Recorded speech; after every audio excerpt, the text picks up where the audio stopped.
வணக்கம். இன்றைக்கி ஜானூஸ் கிச்சனில் கத்திரிக்காய் மோர் குழம்பு செய்யலாம்.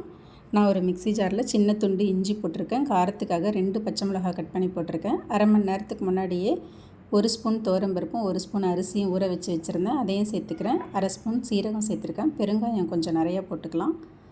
கூடவே துருவின தேங்காய் 4 டேபிள் ஸ்பூன் அளவு சேர்த்துருக்கேன். இதெல்லாம் சேர்த்து இந்த மாதிரி கோர்ஸாக அரைச்சிக்கலாம். அது இருக்கட்டும். ஒரு பாத்திரத்தில் 1 ஸ்பூன் எண்ணெய் ஊற்றிருக்கேன். எண்ணெய் காஞ்சதும் அதில் கொஞ்சமாக கடுகு போட்டிருக்கேன். கடுகு வெடிக்கட்டும். கொஞ்சம் உளுத்தம்பருப்பு சேர்த்துக்கலாம். உளுத்தம்பருப்பு கொஞ்சம் செவந்த பிறகு ஒரு வரமிளகாய் போட்டிருக்கேன். கருவேப்பிலை கொஞ்சம் சேர்த்துக்கலாம். ஒரே ஒரு பச்சை மிளகாய், நல்லா பழுத்த தக்காளியாக மீடியம் சைஸ் தக்காளி கட் பண்ணி போட்டிருக்கேன். இதெல்லாம் ஒரு 2 நிமிஷத்துக்கு இந்த மாதிரி வதக்கி விட்டுக்கலாம். இது வதங்கின பிறகு 2 கத்திரிக்காவை இந்த மாதிரி நீல வாக்கில் கட் பண்ணி வச்சுருந்தேன். அதையும் சேர்த்துக்கிறேன். சேர்த்துட்டு நல்லா கலந்து விட்டுறேன். இப்போ இது கூட 2 சிட்டிகை மஞ்சள் தூளும் இந்த மோர் குழம்புக்கு டேஸ்ட்டுக்கு தகுந்த மாதிரி உப்பு சேர்த்துக்கலாம்.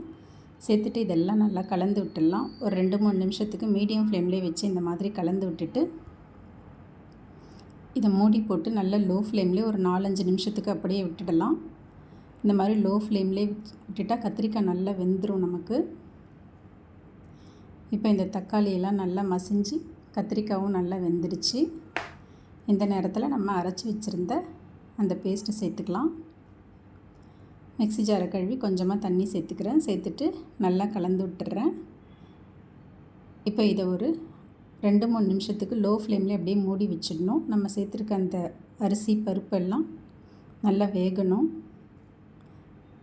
இப்போ நல்லா வெந்துருச்சு. இப்போ இது கூட நல்லா அடித்து வச்சுருந்த தயிர் ஒரு 200 ml இருக்கும். அதை சேர்த்துக்கிறேன். சேர்த்துட்டு கொஞ்சமாக தண்ணியும் ஊற்றி கன்சிஸ்டன்சி அட்ஜஸ்ட் பண்ணிக்கலாம்.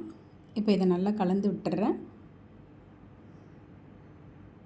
இப்போ ஸ்டவ்வை லோ டு மீடியம் ஃப்ளேம்லேயே வச்சு இதை கொதிக்க விடாமல் இந்த மாதிரி நுரைச்சி பொங்கி வரணும். இந்த நேரத்தில் ஸ்டவ்வை ஆஃப் பண்ணிடலாம். ஸ்டவ் ஆஃப் பண்ணிவிட்டு கொத்தமல்லி தழை கொஞ்சமாக சேர்த்துக்கிறேன். அவ்வளோதாங்க. ஒரு அருமையான டேஸ்ட்டில் கத்திரிக்காய் மோர் குழம்பு ரெடி ஆகிடுச்சு. தேங்க்ஸ் ஃபார் வாட்சிங்.